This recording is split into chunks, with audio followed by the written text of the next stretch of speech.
Oh, shoot. Dave, why isn't your name on it? Your name's on everything. Read that.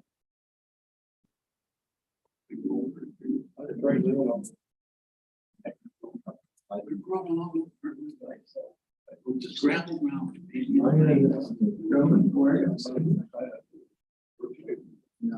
Oh, yeah. Never started. Not yet, we're streaming, are we recording? You get pretty birds.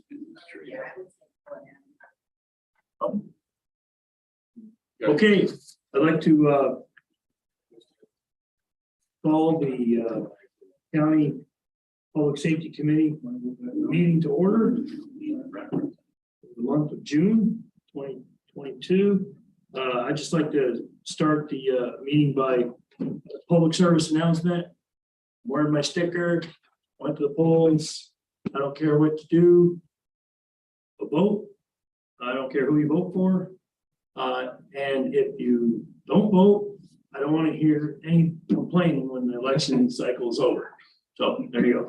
I didn't know Red's Too High Party is having a primary today. It's too high. Yeah, okay.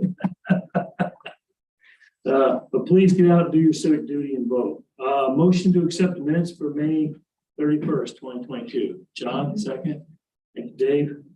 Any discussion? All those in favor? Aye. Opposed? Carried. All right, department reports. I've got probation. Dan, you're on. Hello, can everybody hear me okay? Yes, sir. I apologize for not being there today. We're conducting job interviews all day long. So here at my desk. I've something to talk about that's actually kind of associated with our job interview process. I had an applicant come in that is currently a United States service member, and I wanted to hire the individual. He's still service connected until January. He brought up the idea of the Department of Defense Skill Bridge program with me. So I told him I would look into it, and I did. And so far, everywhere I've turned, it seems like a tremendous opportunity for myself and the service member, but also the county. It is a program sponsored by the Department of Defense for active service members in their last 6 months or less of their service to enter job training with an employer, either a public or private employer, to build the skills necessary to obtain employment when they exit their service. Now, it is not funded by us. It would be funded by the Department of Defense. They are still in active service. They can be pulled from here at any time if the military needs something or if there's an emergency, and that is in an MOU that they sent a draft to us to review. They are responsible for all the cost of their service member. We are responsible for all of the costs of our people. We are responsible, though, for providing guidance and training and making this person employable. They request that we give them the opportunity to be employed, but they do not tell us we have to employ them. They would like us to give their service member consideration, which I already want to hire this person, this specific person. But the program appears to be a pretty solid program. I checked with Veterans Administration to see if they'd heard of it. They said they'd just seen this for the first time, but they're pretty excited about it. I have reached out to the treasurer and to the county attorney and to the personnel office and to the county administrator to review some of this for me, just to provide some assistance because it's new. But for me and for the county, it appears to be very similar to a college internship because you're building some education for an individual.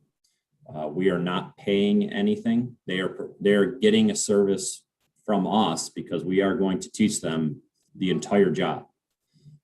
In this situation for me today, it is totally a win because I would have to train this person anyways, and it would take me a long time to train them, but now I could get up to 6 months where I didn't have to pay them $1, and they are here working side by side with our staff until they're out of service.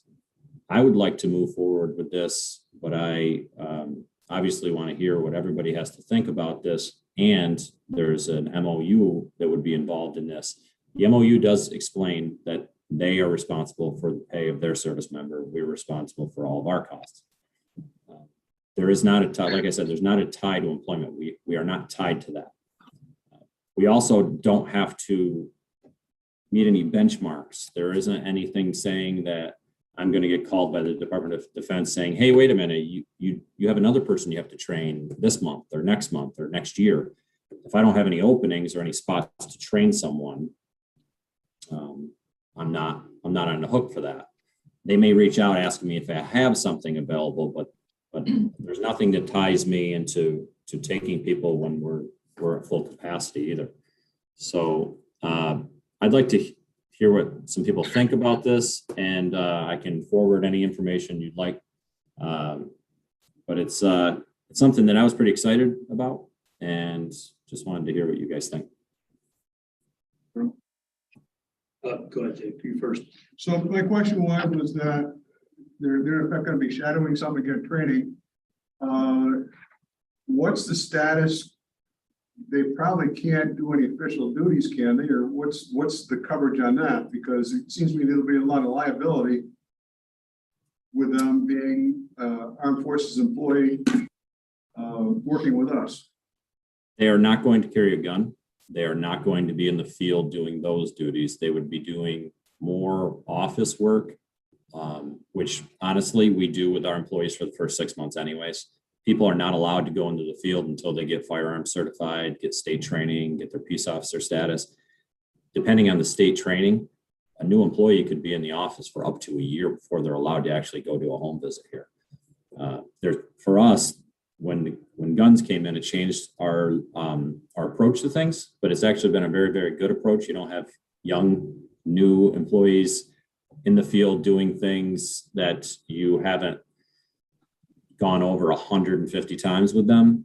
So this kind of works in that same manner. They will be here in the office doing a lot of work. They'll be in court. They'll be visiting with staff members in the building, kind of learning all the stuff we would do with a new employee anyways. We're not going to put them in those situations, just like we wouldn't put a new employee in those situations. So that was a concern of mine too. And this would be the same approach I would take with a college intern. So if we got a college intern from Siena or Albany, this would be the same way we would do it, except this employee is going to be doing a lot more training.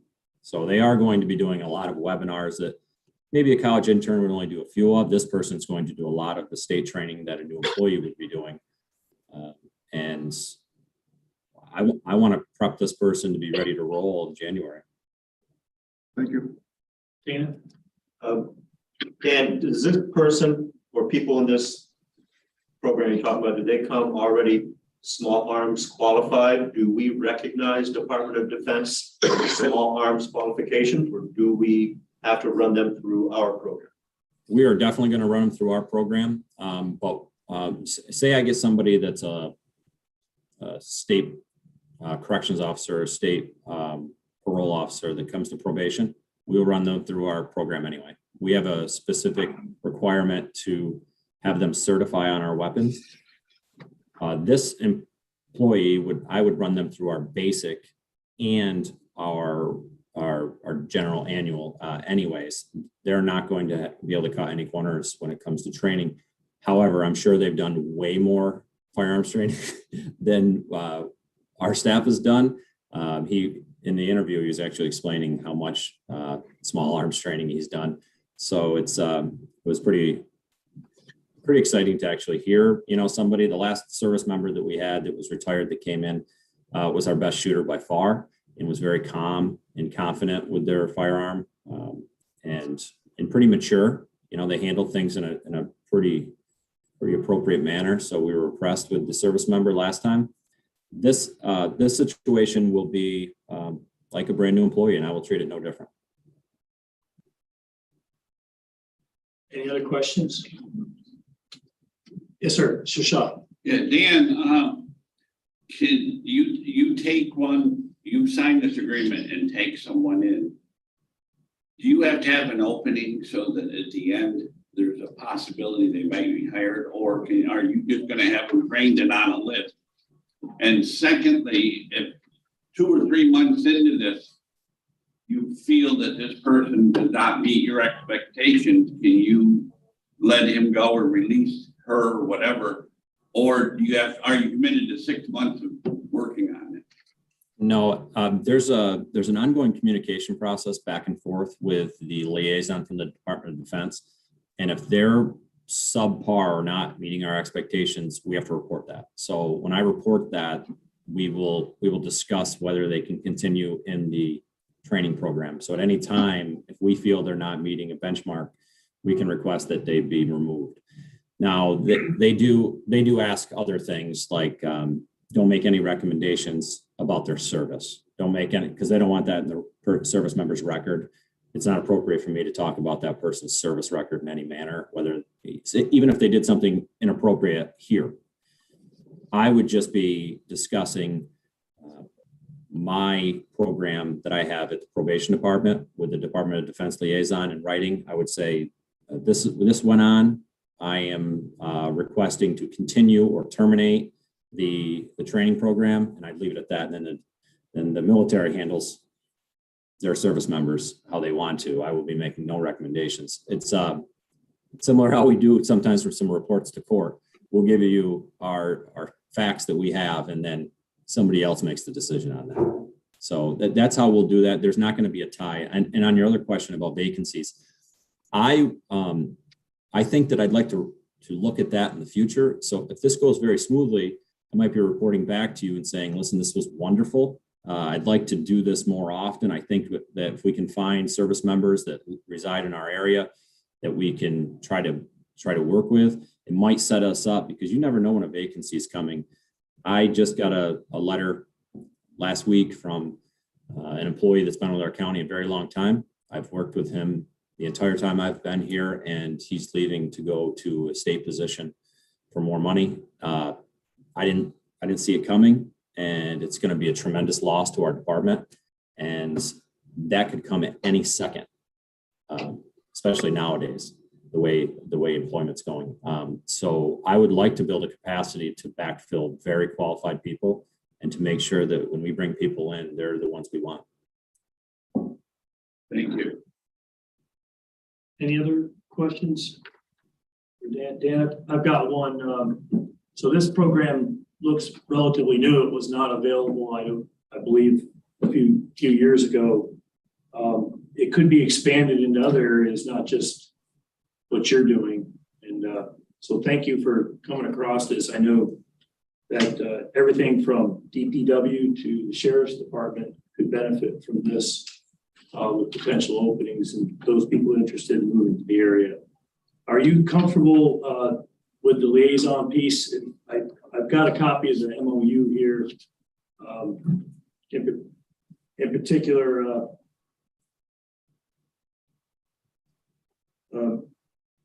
working with their any recognition and stuff like that, right? So, okay. I am, and I think that not only am I comfortable with it, I'd rather be able to see the communication going back and forth. I want to make sure that we're on the same page. Sometimes I just want my eyes on it, even if I'm having staff help me with things. I want to be kind of having my hands on that one, if that's what you mean. Yeah, recognizing milestones and training though through the Department of Public Affairs. They have a public affairs office that it's in there. That's good. This is a big deal for me. My father actually was a service member in the Marines. When he got out, he had a job first day. They gave him a licensed surveyor position. Probably the first week or first month he was out of the military, and it's because the Marine Corps got him licensed as a surveyor before he left. And if you can have that situation, your life is pretty much, in the right direction. Even if you don't continue with that the rest of your career, being able to step away without a gap in employment is unbelievable. I hope that this is something that every vet can take advantage of. I really do. Raj just gotta go to full board. We have a motion. Dave, thank you. Second. Dana? Question, I'm sorry, go ahead. We normally see an MOU. Has anybody seen what Daryl has in front of him? I don't believe so. There's only one copy. I have. You did forward it to I everyone? just did. It's pretty straightforward. There's not a lot to it. I don't mind coming back in front of the committee if you want to kick it out a month. That's up to you guys. I'm comfortable either way. It'll go out in your meeting materials. It's not long. It's like 3 pages. Anyone have issue moving that forward? I have a motion. I have a second from Dana with a question. Any other discussion? All those in favor? Aye. Opposed? Motion carried. Thanks, Dan. Anything else you have for us? That's it right now. Thank you. All right, keep rowing hard, Dan. You'll get there. Thank you. Public safety, sir. Who's going first? I don't know if you want me to come up there. Our only question was about the EMS work group. We're just looking for permission to move forward, with letters to the EMS agencies to get representatives from each of the agencies and then find out who the board was going to put on the EMS work group. We get that moved. What is MS? EMS. Oh, EMS.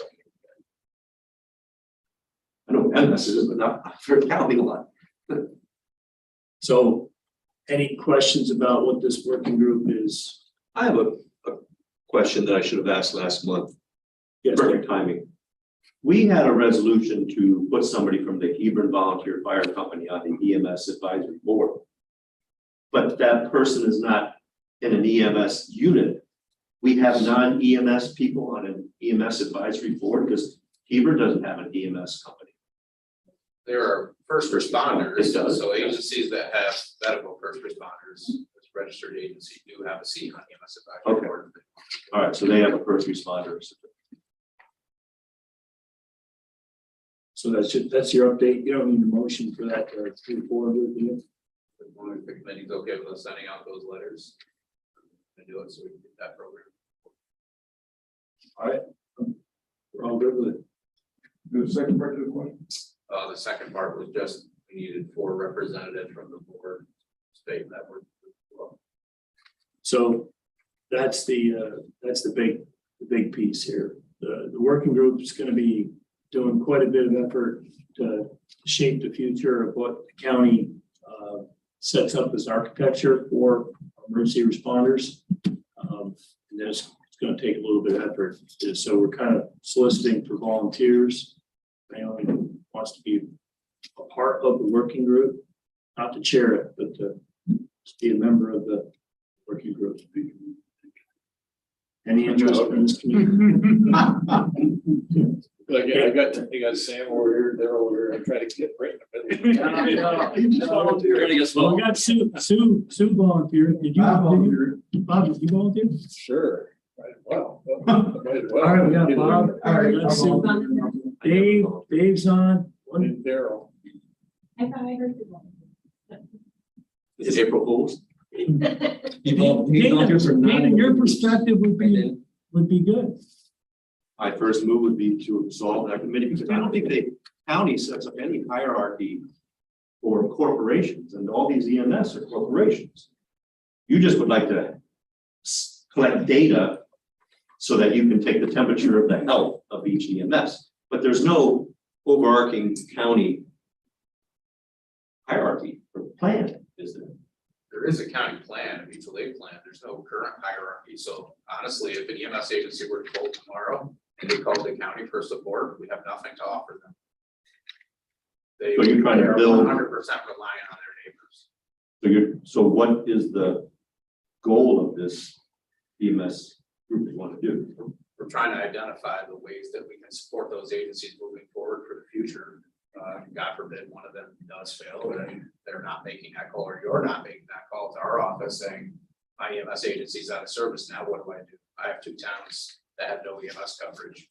So we're trying to identify those things and see what we can do in planning, coordination, funding, training. I mean, all of those things that were identified in the survey, we're trying to bring everybody to the table so we can identify those issues, come up with some solutions, and at least build these agencies so they have some sustainability for the future.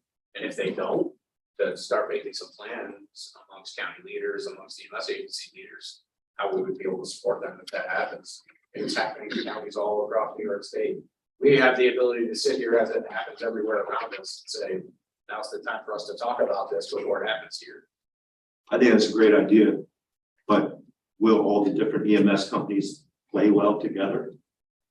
Certainly hope, I don't know that till we send out all the letters and. We had ones that a say hard they're not time trying to gonna get some of the surveys back to him, but him was persistent, and we got them back. All right, so it's kind of a lofty goal. It won't hurt. It's not gonna happen tomorrow. Okay. So is that a yes? 2 thumbs up. All right, so Dana's on there, But we're excellent. not signing an MOU. No, we're not. Dave, yes, No, I'm okay with Yeah. that. No, that's what you have to be in the working group, right? correct. Yeah, you just said 2 thumbs up. Strike that. Everybody. I was good at working. You're good at not working, group. You're working group is hard thing. Yes, I'll be in a non-working group. Okay. So I think, I'm not sure how many people understand this, but in order to be any of this response to the town, you have to have a civic need for that town. And I know we relied on Vermont, and then Vermont couldn't do it because we couldn't do intermunicipal training for them. It was strange, so it was lucky, we only had 2 other companies, and the 2 other companies had the CON for Hampton, with Whitehall, and Cambridge, and everything else. And so if there's other communities that don't have CONs, if something happens with lack of manpower, or the agency's still out of business for funding, it's a big step, we need to plan for that, plan how we're gonna cover those areas. That's gonna be a kind of responsibility. It's drifting that way. I agree, and that's why we kind of starting this step so that we're more proactive than reactive, I guess. You have for you. We do not yet. John, are you up for it? Put me on. All right, John's on. No, you're supposed to be on it, I am. Well, I'm gonna be. I'll withdraw. I'm gonna be, part of it anyway, because of where I am right now, but yeah. So we got John, Dave, Sue, and Bob. As long as we don't call you a team. Yeah, team is like, we don't know what a team means, but it means something. that we don't know. Shadow committee though. I don't play that on I got papers on. It's a collection of people bound together by a unified purpose. That's what a team is. Okay, anything else? Tim, thank you for that. Then we're gonna move to, well, we have some other business. So we talked about shared services. And one of those potentially up for a shared service discussion was dog control officer. Some towns were experiencing difficulty retaining dog control officers. And so we put it on here more as a matter of discussion. Really to solicit, is there any interest in moving forward? Putnam, we did have an interest. We found someone who is willing to take on that role. We don't have an exceptional amount of work up there yet, anyway, that I'm aware of. But other towns may be in different situations. So, yes. I've always been for this. But what it really is kind of a long-term thinking process we've got to do here. It's kind of making an investment now for the future, and I'm not sure with some of the other hubris going on in the county right now for the sheriff's department, that maybe we ought to postpone this a little bit. But I think that it would be taking too much on here all at once, and I think this is we're gonna have some poor different issues and all kinds of stuff that's gonna cost us some money, and I think this is a very, very good thing to do. I think we're gonna be looking forward to it, but maybe in 6 months or so, we'll be better able to. Yeah, to your point, part of this conversation was also we were going to collect a little information to try to help validate the need. That was part of it as well. How long have we been talking about this? 10 years maybe? And so Well, probably not that long, but we were. is that too fast for you? Also- It's too much money to spend all at one time, if we gotta spend our money elsewhere. No, I don't think this should be shared services. I think it should be, just like roadside mowing, a contract. But my town would pay the county to do dog control services, so it's not shared service. Shared service means we don't pay anything. But I think we should pay, the town should pay to do this. I have a budget amount that I pay my dog control officer, so does Matt, so does you. I think if you took those towns and took all that money together, it'd probably be more funding than what would be needed if it was a county dog control officer, but I'm willing to pay to play. Right now, our dog control officer has a full-time job already. And it's rather hard to communicate and get in contact because they're not available when you need them. So I think we've been talking about this for a long, long time, been a problem for a long, long, long time. Is there something acute that's happening right now that we need to wait? How is this gonna change in 6 months? Yes, ma'am. I guess, I think what I would like to do is reach out to the towns and see what each situation, what actually is happening in each town, what the needs are, whose needs aren't being met, and then come up with a road we want to go down. So if you're talking about the county hiring a dog control officer or a couple of them, I guess, to take over the whole county, I'm assuming you would lay off, or you would need the positions that you have currently in your towns, right? Well, I don't think it would be a whole county, it would be those towns that want to contract, just like roadside mowing. So we can hire new employees, right? The county can hire dog control officers. Or we could put an RFP out for services, and go that road. Once we establish, I guess, what the needs are and what you're looking for us But I to don't think do. it should be a cost to county taxpayers. I think each town would contract with the county. And the funding would come from each town, not the county. Right, it'd be a net zero to the county, no cost. So it's not shared services. I think shared services means there's no money exchange. There's money exchange, the town will pay the county. So there's multiple facets of this. First of all, most towns, a lot of towns have the same dog control officer. And one of the partners is no longer able to participate as much as he was before. So you have that factor, full-time employee. You also have a bigger factor, shelter. And shelter is a big driver for this, where you shelter these dogs. And we looked at the reports from the reviews of the agri market, and looked at what they say. There's very specific criteria you need to make. And that can be quite expensive. Each town and manage themselves. There are towns fortunate enough to do that, but other towns that don't have the resource or the manpower to do this. And I think that in some cases, when there's dog calls, whether for bites, whether it's just a normal dog at large and bothering people, sometimes it takes 24 to 36 hours to respond to these. And, it's hard for small towns or big towns to manage that, to get the right people in place. Bramble had a good one at one time. He was also a peace officer, so he picked up 2 roles. But where do we go with this? I think some of the initial discussion was, I don't mean to put words in people's mouth, but potentially is there a role the sheriff's department can play? They're already playing a role. So, I think it's a bigger look than necessary than do, but I do agree it should be net zero to the county. Yeah, on the agenda, it's a dog control officer, but now you're mentioning dogs, animal shelter, so is this both that you were, this topic, are we in now into both? Part of dog control. You have to have, The county has to have a shelter. Well, contract. Contract or contract. Well, if anybody has a contract, then the county can get a contract too, right? Right. And if towns have trouble getting a contract, how is the county contract with the shelter? But because I thought it was the problem with towns can't get a contract, so that's why we're talking about it.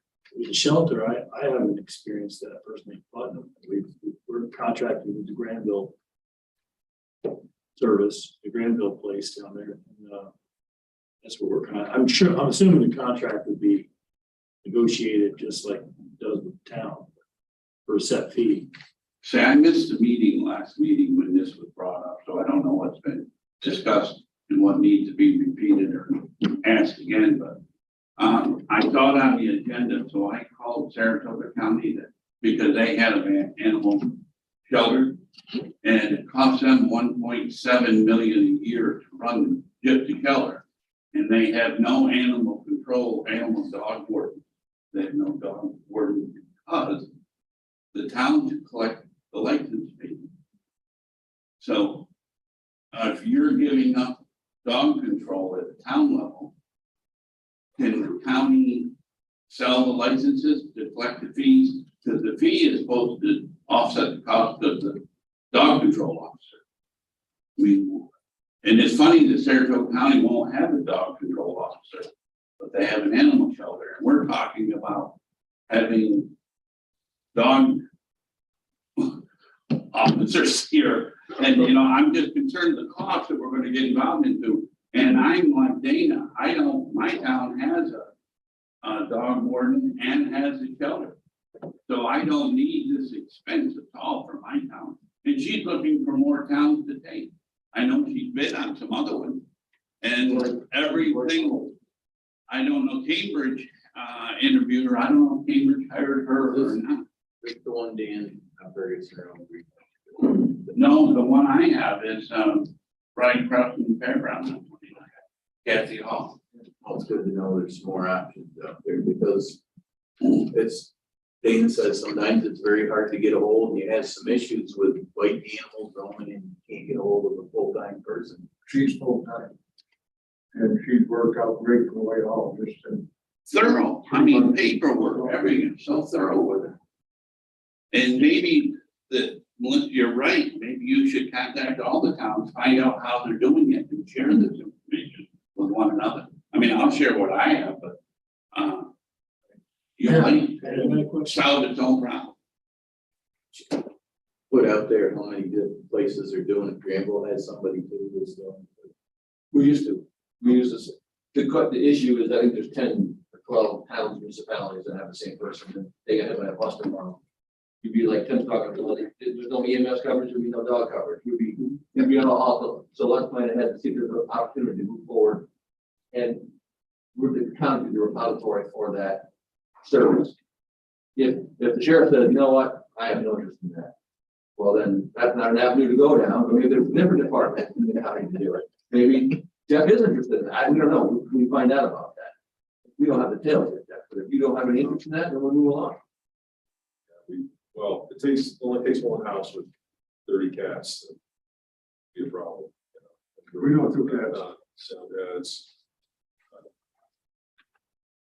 I don't think historically it's been a law enforcement duty, for animal control. And we did look into it years ago, well, not long ago, maybe 5 or 6 years ago. It was very expensive. Looked at the same people at Warren County, and they were peace officers. They did all animals, but still the boarding is the problem. So I think, just my opinion, but there are towns that have animal control officers that do a great job. Work with them, help them, whatever we can. And but for us to, or the county for that matter, to manage their shelter department, boarding department, the hardest. So one thing that every supervisor should remember, if your dog control officer doesn't respond, or you don't have one, who's the dog control officer? You are. The supervisor. The supervisor. I'm not doing a problem all the time, that's not enough of it. Just remember that, you have to be the one to go out and do it if they can't get a hold of someone. Yeah. Why can't we talk about an RFP? Dan, your comment about, you have to contract with somebody. I contract with somebody right now. I don't have a town shelter. I contract with them. My town still collects the fees. There's a separation there. Nothing would change. It'd go the way, but the collection of fees does not pay for dog control. It pays for nothing. It's a teeny amount that comes out of your budget. I think very expensive is animal control. I would like to talk dog control, not animal control. That makes it very expensive. I know some towns have animal control, a larger town, smaller towns I don't think have. I have dog control and I would not be interested. People call me about a cat. I say, we do not license cats. Don't call. The only thing we license is dogs. There is no law in New York State licensed for cats, just dogs. Correct. But there's a law in New York State that your cat must have a rabies vaccine and you can't get a dog license unless your dog has rabies. So it is a little bit, but there is no license requirement for a cat, but there is a rabies requirement. So I don't think we should talk about animals, just dogs, but could we do an RFP? Maybe it's a business opportunity. Somebody would have to be out there. You would have to gauge, maybe Melissa could gauge the interest of towns. We could tell you what our budget is, what we're now paying. And a few years ago, I looked into the different town contracts for dog control. There's not two that are the same. They're wildly different. It's like buying propane. The price is wildly different. I think what My I'd like dog to do warden is, enjoys working for Whitehall a lot more. We can collect the information and bring it back into the committee. But I think we have to understand the cost. And that's whether, so there's different options, right? There's RFP, contract service, unified under the county umbrella, and then there's a county employee, which that's a totally different cost construct. So we have to, I guess, look at some more options, but we wanted to bring it in front of the committee and say, you know, it's not forgotten. And I'd like to. yeah, why don't I put a survey kind of thing together, send it out to each town. And we can give a little bit of information, we'll see what the needs are, and then I'll bring it back to committee. I think we should all send you a contract. That would be And in the helpful. contract will say the amount that's budgeted. You can see how many are animal control, how many are dog control. I have two contracts. I have a dog control and shelter. Same entity. I pay them two different fees. But we could have a, There's a lot, like you say, different contracts, like some of the towns contracts are wrote. They're trying to collect back some of the housing fees through penalties to the owners and Well, stuff. and their biggest problem is that every town has a little different dog law. And so when they come to their paperwork to me, they'll say, they'll have it wrong because they're used to doing it for you or for somebody else. And each town law is a little bit different about the amount and all the variables. But I guess the main point I want to find out today, the sheriff's department's not interested, boom, let's take it off the table. Don't worry about that. So what are our other options going forward? A county employee who's trained to be a dog control officer, not under the sheriff's jurisdiction, maybe under something like else. And then a contract with a facility that can house the dog. Is that a possibility? and You got transport. your money, You have to provide transport. your money and my money and his money and his money and his money, and add it up and go, wow, that's covered employee around. Maybe, maybe not. I'm just throwing it out there. Yeah, it's just the contract with the facility. I know I did reach out to Warren County. They used to contract with the SPCA. When the SPCA went out of business, they didn't renew another contract with another provider. They just. So maybe you ask, what do I pay her as an employee? That's one. What do I pay as a contract to the facility? Right. Which she happens to own. That's important to get those two different numbers. The trouble with some of that's pretty variable. It depends on the year and on how many dogs are seized.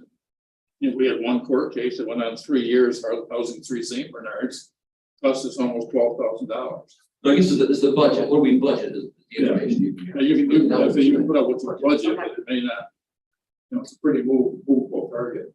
Yeah, it's just helping human That services. statement right there, you cost 12,000 at the town. Well, if you have a dog warden in the county and there's a lawsuit that costs $12,000, is that paid for by the town's contract with this dog warden? Good question. Or is it gonna get dumped on? Yeah. My town has their own. Like code enforcement. Or is it gonna be like real property where they get paid for the assessor or paid for by the town? I mean, I think we're going down. I think it should be pay to play. And I think code enforcement should be pay to play. If you have your own code enforcement, I don't think people should be paying county tax. I think this should be the same way. I think I'm up to 4 then, 4 supervisors. Well, Yeah. 2 more. It's the same idea as this. Thank you. No, we review it every year. The cost of the county line review with X, we're going to town X next year. We keep billing on that. If it costs us a little bit more, that's our opportunity to have a professional person doing it consistently that you can count on, that can move forward and knows that they get things done. John, you got a question? One dog. Not being able to handle count, so we're looking at least probably 2 would be low, at least 3. And I wouldn't want to lose my new dog working to the county. Because I knew we were gonna lose coverage. Well, they go immediately, John, because now you have 3 vehicles you got to provide, and they all got to be able to take them home. And they're going to get health insurance and state retirement. Why should be an RFP?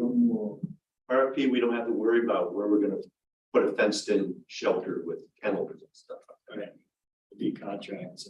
There's benefits, there's pluses and minuses on each option, I guess. We're still in the collect data for phase. Why don't you collect it from the town first, like, let's do it, and then go with the RFP after you have that information. Don't forget the villages. They have the contract with somebody. The villages have Yeah, that as well. Villager are able to pay more than what we do. Our village right tree and so. You're kidding.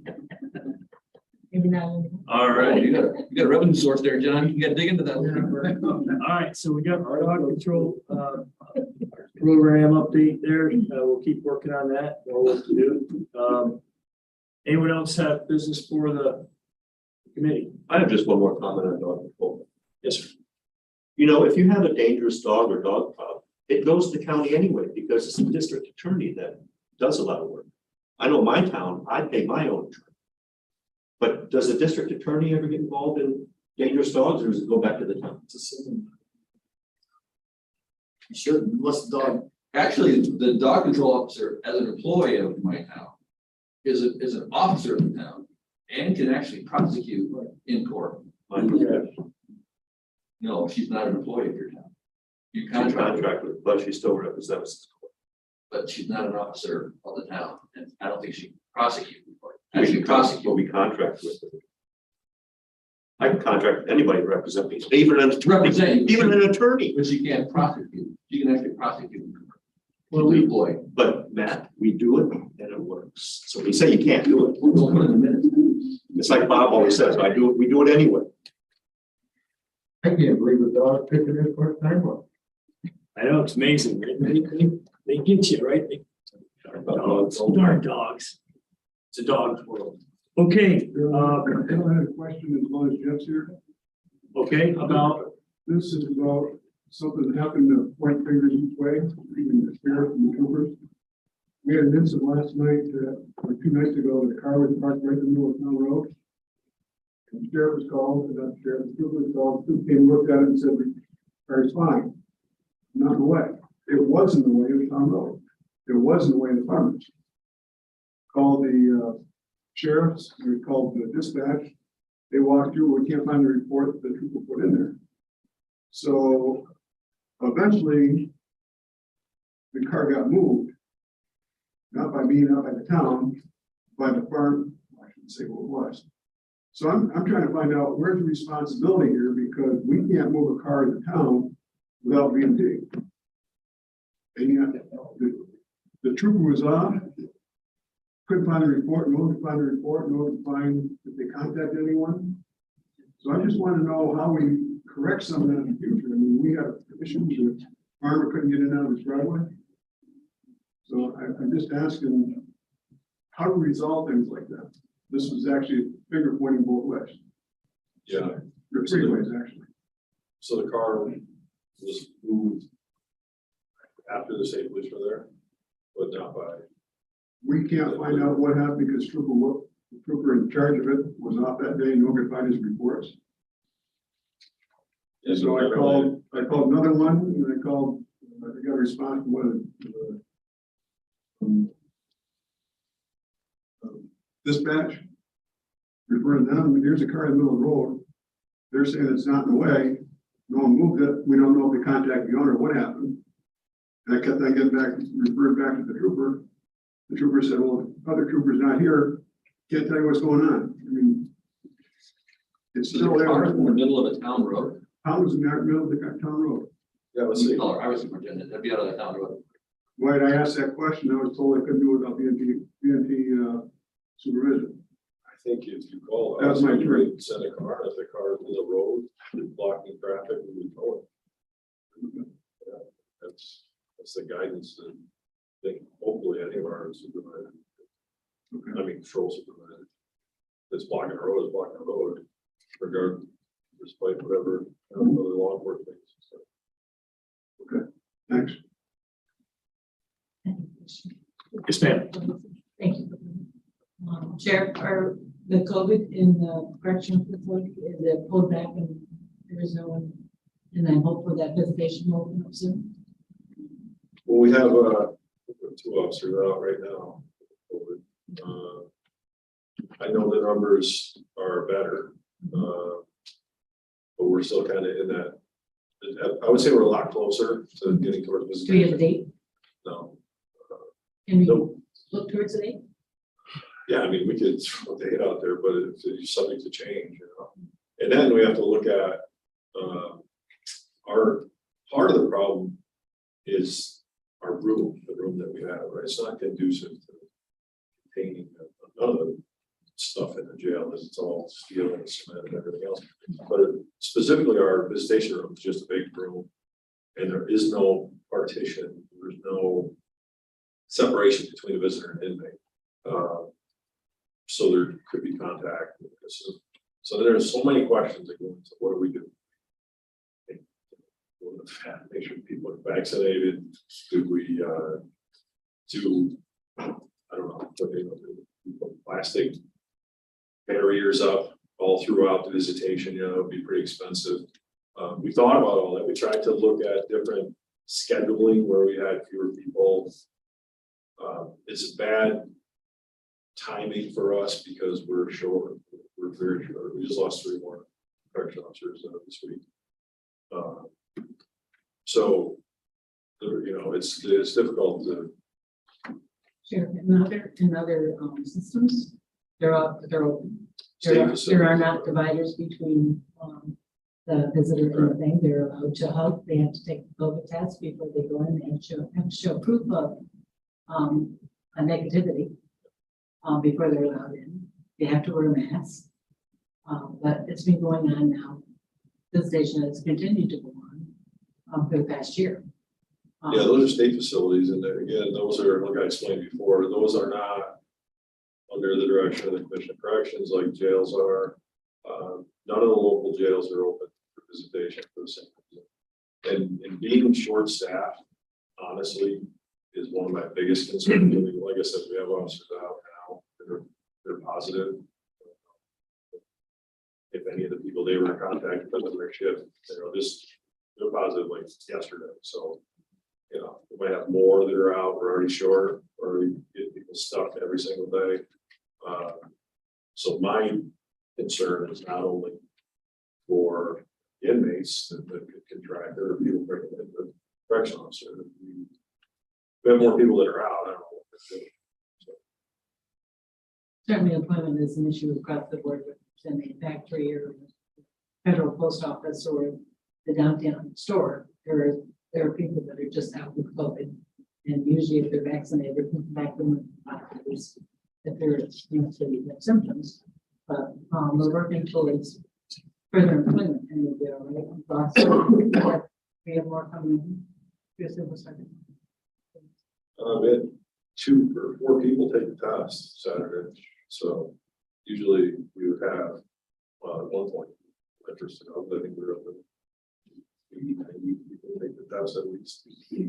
Yeah, I mean, 4 people took the test. So that's what we have to pick from. So yeah, that's a big part of the problem. Yeah, it's more about the employment rather than necessarily. It's both. I think it's both. I think it's the health and safety of the workers, number one. If they do get sick, that's gonna cause more of a staffing problem than we already have, yes. And then the other, all that other stuff that goes into it, the pre-testing, the checking to see if they can, vaccinate, all this other stuff, and that's all work. It's all stuff that has to be done ahead of time to do it. So we're not opposed to doing it. I just want to try to be at a level where we can do it. Right? You see the other side of it, you start allowing visitation, all of a sudden you have 10 inmates that are positive, and we have staff positive, everybody's going to be saying, well, then why are you letting people inside the jail? I think when they leave the jail, they'll have family supports and they'll be successful in leaving. There's certainly important for inmates to be able to leave the sports and things. So that's part of what that training is to actually leave and become, be given back to society. Sure. There are People. programs in place for Right, and that's important to have that in the sport to be able to do that. So hopefully you'll consider opening back up the police station and start working towards that. Thank you. So we have one other item to discuss, and we'll probably need to go to executive session to do that. So with that, I've got a request. Is there a motion to go to executive session to discuss matters of? My understanding is we're gonna discuss matters which disclose we're in peril of law enforcement. I have a motion, second. Thank you, Dana.